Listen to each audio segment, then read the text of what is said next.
Hello everyone and welcome back to the channel. Today I'm going to walk you through how to fix Gakuen Idolmaster Deck-Build crash on Windows.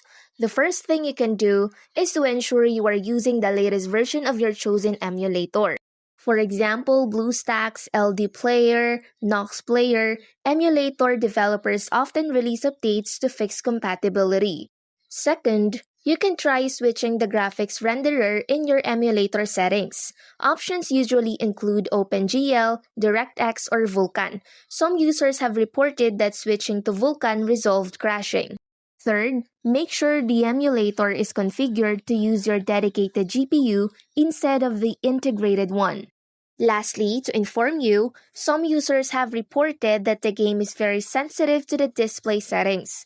Try setting the emulator to portrait mode with a recommended resolution of 900 by 1600 and a DPI of 320.